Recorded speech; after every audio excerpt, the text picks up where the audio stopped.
Tonton tengok putaran macam-macam orang dalam negara kita ke luar negara. Manusia jatuh dan bangun. Orang-orang yang mencari kedudukan supaya dia dimuliakan dan diingati oleh manusia, kebanyakan telah dilupakan oleh manusia. Sama ada apabila dia turun daripada jawatannya ataupun dia mati, walaupun semasa hidupnya dia mungkin berapa banyak nyawa. Dalam sejarah manusia yang telah membunuh orang berapa banyak nyawa supaya dia dipuja.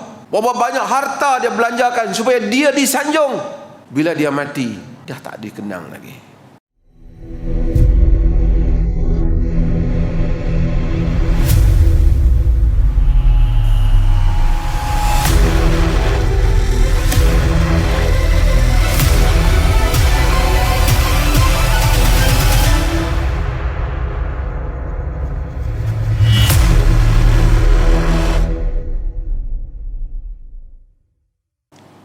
Bagaimana untuk mendapatkan kemuliaan?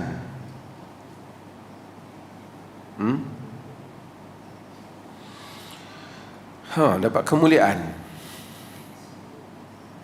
Kemuliaan ni milik siapa? Milik Allah. Man kana yuridul izzata falillahil izzatu jami'a. Siapa yang inginkan kemuliaan, bagi Allah itulah seluruh kemuliaan. Ilaihi yas'adul kalimut tayyibu wal amalus salihu yarfa'uhu. Kepadanya lah yas'adu al kalimut tayyib. Kepada Allah itulah angkatnya, naiknya kalimah yang baik. Semua kalimah yang baik naik pada Allah. Setiap hari, pagi ni, daripada pagi tadi kita buka mata sehingga malam ni, tuan-tuan dah cakap berapa banyak?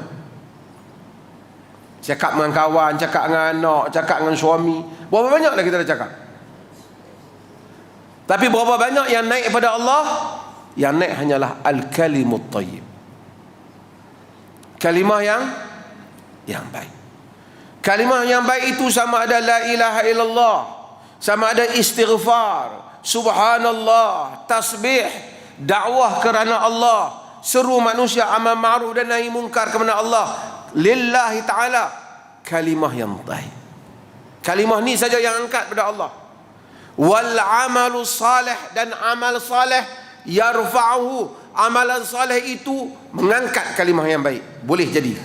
Ataupun Allah mengangkat kalimah yang baik, Allah mengangkat amalan saleh. Ataupun maksudnya juga boleh bermaksud kalimah yang baik mengangkat amalan saleh. Boleh maksud amalan saleh mengangkat kalimah yang baik.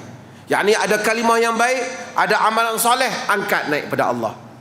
Ada amalan saleh, ada kalimah yang baik, Allah angkat juga naik kepada dia. Maka ada kemuliaan. Orang-orang munafiqun, mereka fikir kalau mereka sokong Nabi, mereka terhina. La in raja'na ila al-madinati la yukhrijanna al-a'azzu minha al-azal. Kalau kita pulang ke Madinah, yang mulia akan mengeluarkan yang hina. Maka anggap Abdullah bin Ubay bin Salul, dia kata pada Nabi. Tapi Allah kata apa? Walillahil 'izzatu wali rasulihi wali mu'minin walakinnal munafiqina la ya'lamun. Bagi Allah kemuliaan, bagi rasulnya, bagi mukminin, tetapi orang-orang munafik tidak tahu.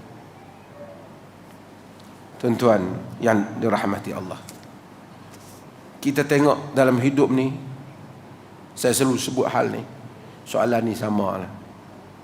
Pertama, kita semua minta Allah muliakan kita. Muliakan bukan maksud manusia mulia, Allah mulia. Imam Ahmad disebat dia oleh pemerintah orang Islam, Mu'tasim lagi, yang terkenal membebaskan wilayah Islam daripada membebaskan wanita Islam, yang disebut, wah Mu'tasimah, wahai Mu'tasim, tolonglah aku. Begitu cemerlang Mu'tasim, tapi tangan dia telah menyebat belakang Imam Ahmad bin Hanbal, Imam Ahli Sunnati wal Jamaah. Di atas tuduhan Imam Ahmad salah akidahnya. Siapa yang tuduh? Yang menuduh ialah Al-Qadhi Abi Du'ad, Ahmad bin Abi Du'ad. Disebat, orang ramai takut nak tampil membantah khalifah. Imam Ahmad ambil risiko itu. Ketika dia disebat, dimasukkan ke dalam penjara, dilarang untuk dia bercakap, tidak boleh meriwayatkan hadis, tidak boleh buat kuliah.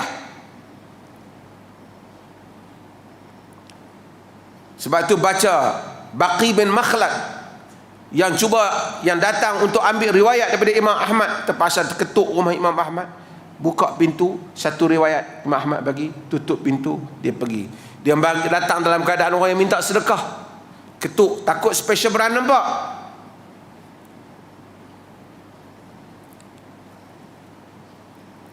Imam Ahmad kata kepada Baqi bin Makhlad, orang sepertimu, dia kata, aku datang jauh daripada Andalus, Afrika, lebih jauh daripada Afrika.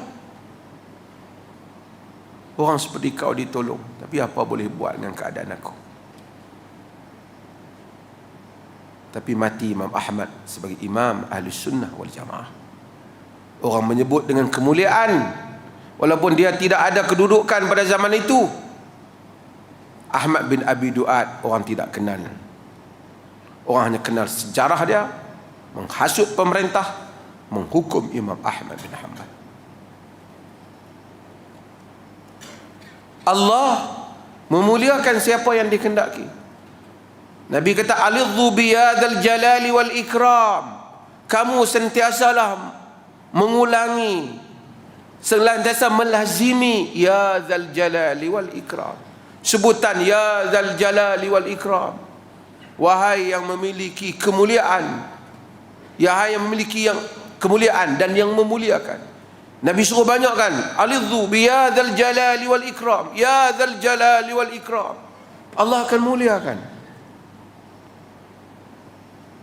Ya dzal jalali wal ikram, banyakkan sebutan ya dzal jalali wal ikram. Allah muliakan. Dalam hidup ni kita lihat, tonton tengok putaran macam-macam orang dalam negara kita ke luar negara. Manusia jatuh dan bangun. Orang-orang yang mencari kedudukan supaya dia dimuliakan dan diingati oleh manusia, kebanyakan telah dilupakan oleh manusia. Sama ada apabila dia turun daripada jawatannya ataupun dia mati, walaupun semasa hidupnya dia mungkin berapa banyak nyawa. Dalam sejarah manusia, manusia yang telah membunuh orang berapa banyak nyawa supaya dia dipuja. Berapa banyak harta dia belanjakan supaya dia disanjung. Bila dia mati, dah tak dikenang lagi. Imam Ahmad tidak mau mengambil walaupun satu sen dari khalifah, tapi dia dikenang Imam Ahmad, imam ahli sunnah wal jamaah, disebat oleh khalifah. Abu Hanifah disebat. Imam Malik tercabut baunya kerana disebat oleh khalifah. Itu yang sebat dia itu bukan sembarangan. Itu keturunan Bani Abbas, keturunan Abdullah bin Abbas, Al-Abbas bin Abdul Muttalib, keturunan daripada pak saudara Nabi sallallahu alaihi wasallam. Kata Imam Malik, aku malu nanti jumpa dengan Allah, jumpa Rasulullah, terpaksa aku beri beritahu, sesungguhnya ada keturunanmu telah memukul aku.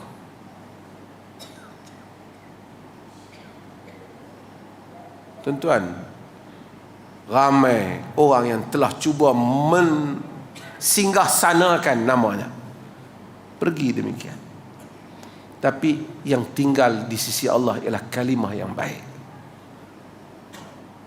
Ketika Umar bin Abdul Aziz, saya dah sebut beberapa kali tuan-tuan, nak meninggal,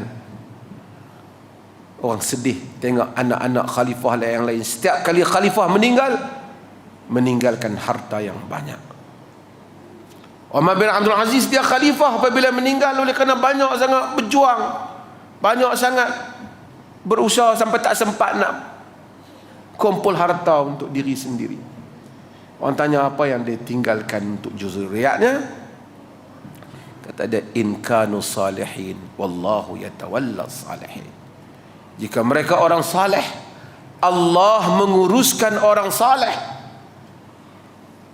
Kita minta supaya kita sentiasa istighfar, minta ampun ke Allah. Hidup ni letih. Kalau sesiapa yang berjuang untuk menggembirakan orang lain, mengambil hati orang lain, dia akan keletihan sehingga ke penghujung hayat. Pulang kepada Allah, akhirat kelak Allah suruh dia pergi cari orang-orang yang ingin dia dapatkan redha mereka. Sesiapa yang membulatkan redha hatinya, jiwanya untuk mendapat redha Allah Jalla wa'ala, tak payah banyak untuk pergi cari satu tempat dia, redha Allah. Yang lain daripada itu Allah akan uruskan urusan kita, sama ada kita percaya ataupun kita tidak percaya. Kadang-kadang saya tengok kan, dalam hidup ni banyak kali saya kata tuan-tuan, kita pun minta jauh lah. Tak payahlah kita ni nak please orang banyak sangat. Kita buat je apa yang kita yakin kita ada jawapan di sisi Allah. Letih masa, letih duit, letih usaha. Berapa ramai orang yang berusaha nak dapatkan likes di Facebook tu, macam-macam dia buat. Yang beli pun beli supaya dia dapat followers banyak tu, sebagian tu dia beli berapa ribu. Oh, tengok tu dia follow, pasal nak bagi orang tahu dia followers banyak. Tak apalah, teknik zaman gini kan. Lepas itu kalau buat satu status orang suka, oh dia pun happy. Main minggu depan status dia hak bak lain pula orang marah, dia pun susah hati pula. Hidup dunia.